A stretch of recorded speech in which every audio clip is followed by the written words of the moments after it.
I have been playing the closed beta of Magic Awakened. How does it work? How do you get sorted? How do you get a wand? How much does it really cost?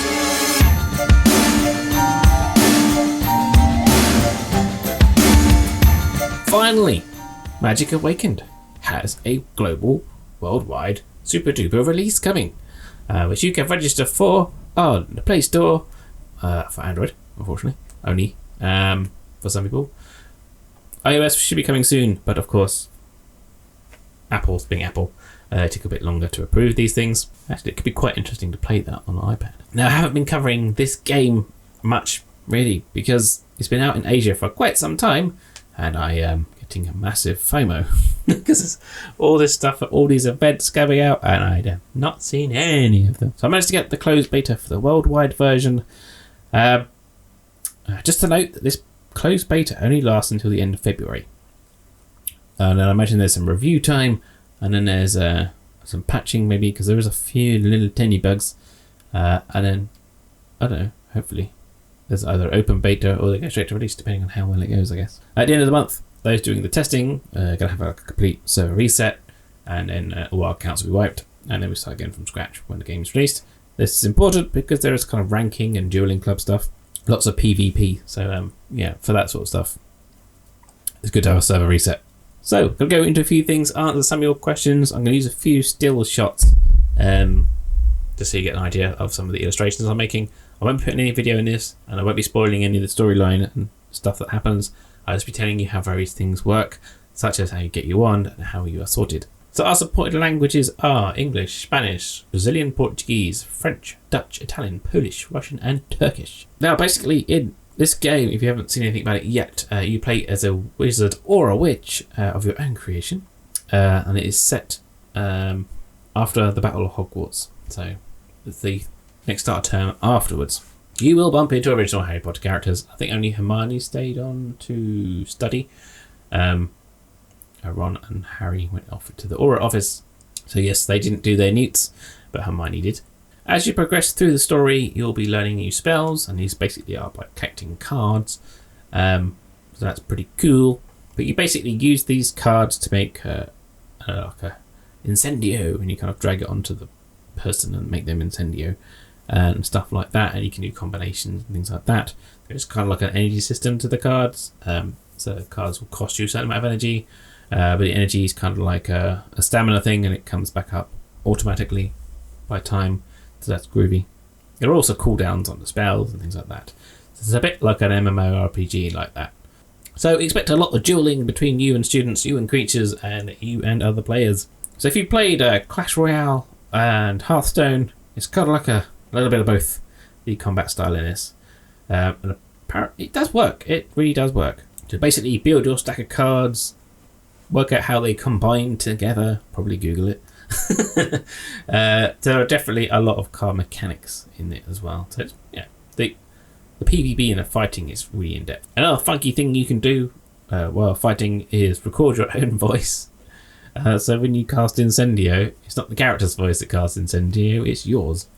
I'm not quite sure how many people are going to take that up, especially my dodgy voice. There is Quidditch. You can play Quidditch. I haven't done it yet. I'm still going through the tutorial. I haven't had a huge amount of time to play it, to be fair. It kind of came out just over the weekend, and spent a lot of time with my family. And we had Valentine's Day on Monday, and obviously I work during the day, so hard to find time to play it, but really enjoying it. So, is it free? Is it really free? Well, yes, if you're playing casually, it can be free. If you want to be ranked in the dueling club, like the best in the house and the best in the area or whatever, it's going to cost you because other people will be buying cards. So yeah, if you want to be competitive and you want to get your name on the scoreboard, you probably have to spend a lot of money. At least no one on the Gryffindor team had to buy their way in. They got in on pure talent. Now, the PvP is actually really PvP. It's not a Hogwarts mystery fake PvP where you're battling an AI anyway.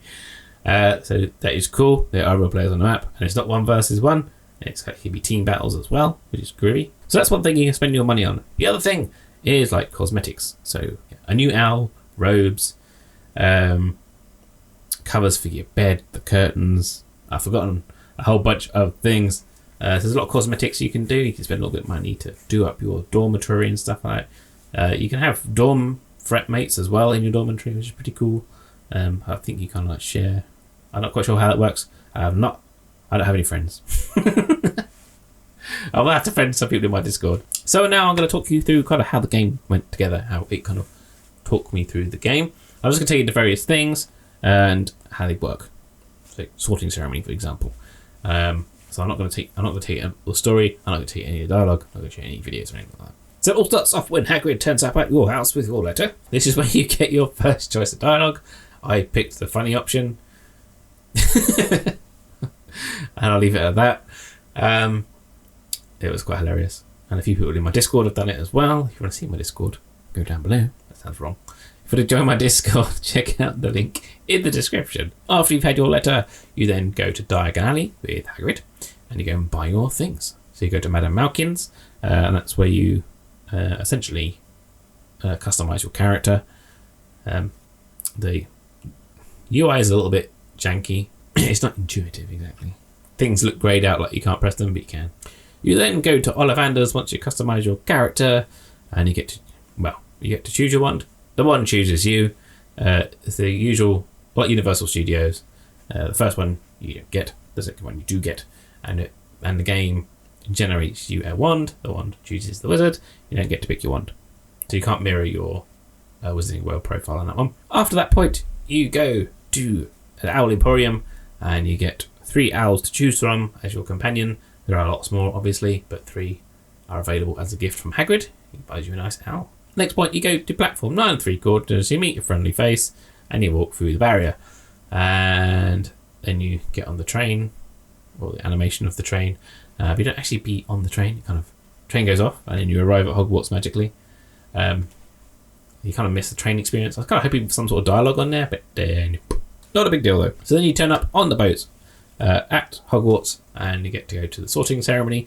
This is kind of where you meet your new friends, well not friends necessarily, but your year mates, your fellow pupils. It's quite good because it uses the sorting ceremony to kind of introduce the characters, and it kind of gives you like a little one-liner about their personality. It's the sort of thing that you would glean from the Hogwarts Express had you bumped into them there. At that point, you get sorted.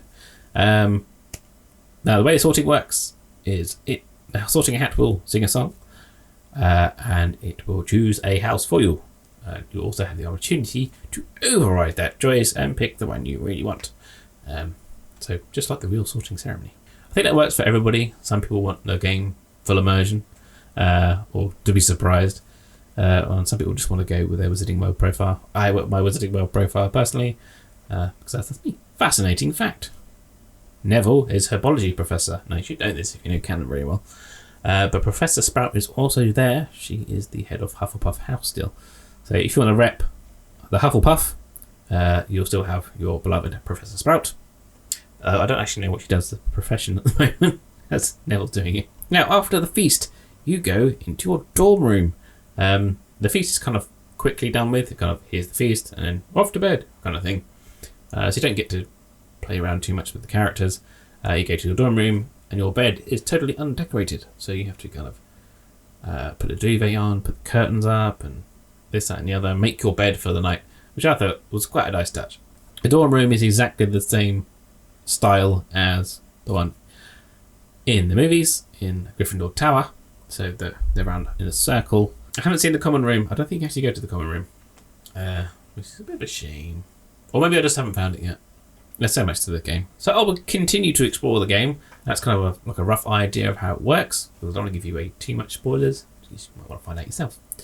If you do want spoilers and you want me to go into more depth with a big spoiler taggy type thumbnail going on, then let me know in the description. And then let me know in the comments below, or hit me up on Discord as well. Got a few nice little members on there willing to chat to you. Certainly if you're in the UK, that's a very good place to be because there are UK people on there in time zones that aren't 3 o'clock in the morning. A little bit of channel update news. The Harry Potter and You thing, which is our collaborative build your own adventure. The results are in. I got way more than I thought I would in half the time I thought I would need them. So I think I'll jiggle around with the time next time to make them a lot faster. So I've finished writing pretty much the first draft for the next bit, and I'll be doing a video on that as soon as I can. Very busy at the moment. Trying to move house and all sorts of stuff. So that I'll record and I'll put on Discord as well and do another survey. This one's interesting because you get 2 questions to answer. But yeah, it's quite fun. Consequences are somewhat more hidden in this one. If you haven't subscribed already, hit the old subscribe button and a notification bell for more games and stuff, and learning a lot. So when we do get the actual game released, there'll be loads of tips I can give people, which will be really, really cool if you get stuck. And finally, don't forget to follow me on Twitter at Mark Zillman, and that's for the latest in Magic Awakened and Hogwarts Legacy news, and cool stuff like that, as and when it happens, unless it's 4 o'clock in the morning. And remember to brush up on your spells and get your wands ready to awaken your magic.